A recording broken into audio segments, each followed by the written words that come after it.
Hi everyone, welcome back to our channel Sriteju's kitchen. ఈరోజు మన చూడబోతున్న recipe basic vanilla sponge cake. ఈ sponge కేక్ని చాలా ఈజీగా ఇంట్లో తయారు చేసుకోవచ్చు. అలాగే మీరు ఈ మెజర్మెంట్స్ని, ఈ ప్రాసెస్ని ఫాలో అయ్యారంటే ఇలాంటి ఫ్లఫీ కేక్ని మీరు కూడా చాలా ఈజీగా ప్రిపేర్ చేసుకోవచ్చు. ఇక లేట్ చేయకుండా ఈ స్పంజీ కేక్ని ఎలా తయారు చేసుకోవాలో, ప్రాసెస్ ఏంటో చూసేద్దాం. ముందుగా కేక్ బ్యాటర్ని తయారు చేసుకోవడానికి ఒక మిక్సింగ్ బౌల్ తీసుకుని దీనిలోకి 1.5 కప్పు మైదాని యాడ్ చేసుకోవాలి. ముందుగా ఈ మైదాని మనం ఒక సీవ్లోకి ట్రాన్స్ఫర్ చేసుకుని ఇలా జల్లెడ పట్టుకోవాలి. మైదా యాడ్ చేసిన తర్వాత 1 tablespoon baking powder, 1/2 tablespoon baking సోడాని కూడా యాడ్ చేసుకుని దీన్ని ఇలా సీవ్ చేసుకోవాలి.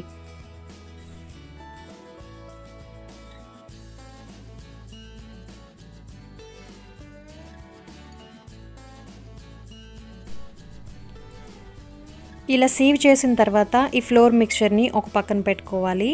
ఇప్పుడు ఒక బ్లెండర్ జార్ని తీసుకుని 2 ఎగ్స్ని బ్రేక్ చేసి వేసుకోవాలి.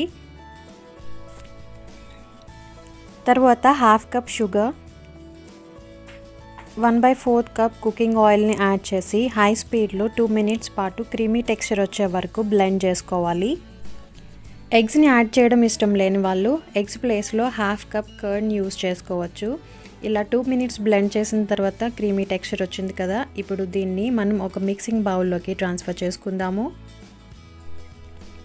ఇప్పుడు ఈ ఎగ్ మిక్చర్లోకి ముందుగా మిక్స్ చేసి పెట్టుకున్న డ్రై ఫ్లోర్ ఇంగ్రీడియంట్స్ని కొద్దిగా యాడ్ చేసుకుంటూ మిక్స్ చేసుకోవాలి.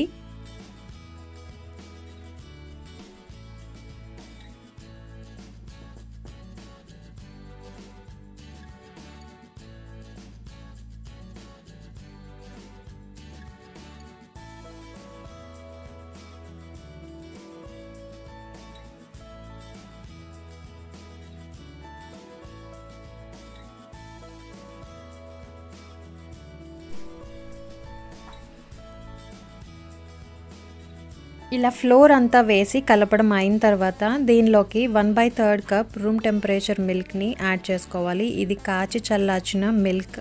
దీన్ని కొద్దిగా యాడ్ చేసుకుంటూ కేక్ బ్యాటర్ని మిక్స్ చేసుకోవాలి.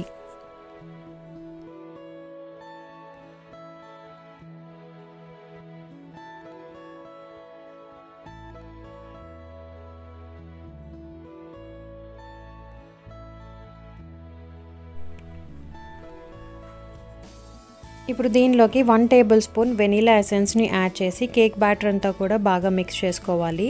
ఇదంతా మిక్స్ చేసిన తర్వాత మనకి కేక్ బ్యాటర్ కన్సిస్టెన్సీ అనేది ఇలా రిబ్బన్ కన్సిస్టెన్సీ రావాలి.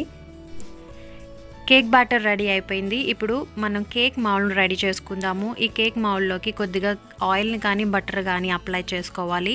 అడుగు భాగంలో ఇలా బటర్ పేపర్ని ప్లేస్ చేయండి. ఒకవేళ మీ దగ్గర బటర్ పేపర్ లేనట్టయితే కనుక బటర్ని కానీ ఆయిల్ని కానీ బౌల్ అంతా ఇలా స్ప్రెడ్ చేసుకోవాలి. అలాగే కొద్దిగా ఫ్లోర్ని యాడ్ చేసి బౌల్ అంతా కూడా డస్టింగ్ చేసుకోవాలి. దీనివల్ల మనకి కేక్ ఎక్కడ కూడా అతుక్కోకుండా ఈజీగా వస్తుంది.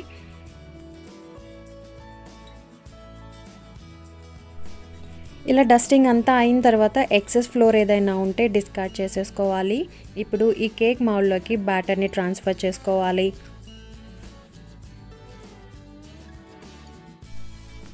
ఇలా కేక్ బ్యాటర్ మొత్తం ట్రాన్స్ఫర్ చేసిన తర్వాత బౌల్ని 3 to 4 టైమ్స్ ట్యాప్ చేయాలి. ఎయిర్ బబుల్స్ ఉంటే రిమూవ్ అయిపోతాయి. ఇప్పుడు ఈ కేక్ బౌల్ని మనం ముందుగా ప్రీహీట్ చేసుకున్న కడాయిలోకి ట్రాన్స్ఫర్ చేసుకోవాలి. ఈ ప్రీహీట్ కోసం మనం ఒక కడాయిని పెట్టి ఒక స్టాండ్ని ప్లేస్ చేయాలి. దీనిపైన మూత పెట్టి 10 మినిట్స్ పాటు కడాయిని హీట్ చేయాలి. 10 మినిట్స్ హీట్ అయిన ఈ కడాయిలోకి కేక్ బౌల్ని జాగ్రత్తగా ట్రాన్స్ఫర్ చేసి మూత పెట్టి 25 to 35 మినిట్స్ మీడియం టు లో హీట్ పైన బేక్ చేసుకోవాలి. 25 మినిట్స్ దగ్గర ఒకసారి కేక్ని చెక్ చేసి చూద్దాం. మనకి నైఫ్కి స్టిక్ అవుతూ ఉంది. సో కేక్ ఇంకా రెడీ కాలేదు. మరొక 5 మినిట్స్ బేక్ చేద్దాం. ఇప్పుడు 32 మినిట్స్ దగ్గర మరొకసారి కేక్ని చెక్ చేద్దాము. కేక్ బ్యాటర్ ఎక్కడ నైఫ్కి స్టిక్ అవ్వలేదు. సో మనకి కేక్ రెడీ అయిపోయింది. గ్యాస్ ఆఫ్ చేసి ఈ కేక్ బౌల్ని బయటకు తీసి కంప్లీట్గా చల్లారనివ్వాలి. ఇది పూర్తిగా చల్లారిన తర్వాత ఒక నైఫ్తో సైడ్స్ నుంచి ఇలా స్క్రేప్ చేసుకుని కేక్ని ఒక ప్లేట్లోకి ట్రాన్స్ఫర్ చేసుకోవాలి.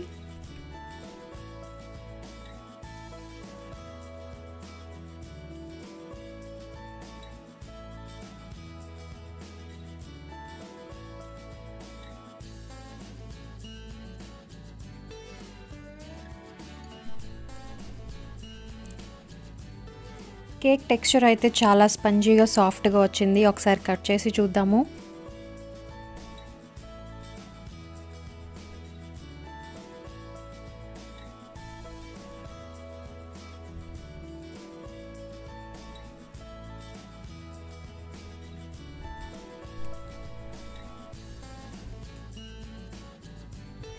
మీరు వీడియోలో అబ్జర్వ్ చేసినట్టయితే కేక్ చాలా ఎయిరీగా, ఫ్లఫీ అండ్ స్పంజీగా వచ్చింది. మీరు కూడా ఈ రెసిపీని తప్పకుండా ట్రై చేయండి, మీకు డెఫినెట్గా నచ్చుతుంది. అలాగే మన ఛానల్ని ఎవరైనా ఫస్ట్ టైం విజిట్ చేస్తున్నట్టయితే ప్లీజ్ సబ్స్క్రైబ్ చేసుకోండి. ఈ రెసిపీ మీకు నచ్చినట్టయితే లైక్ చేయండి, మీ ఫ్రెండ్స్ అండ్ ఫ్యామిలీ మెంబర్స్తో షేర్ చేయండి. మరిన్ని రెసిపీస్ కోసం మన ఛానల్ని విజిట్ చేస్తూ ఉండండి. అలాగే పక్కనే ఉన్న బెల్ ఐకాన్ని ప్రెస్ చేస్తే మన ఛానల్ నుంచి మీకు ఎప్పటికప్పుడు అప్డేట్స్ వస్తూ ఉంటాయి. Thanks for watching.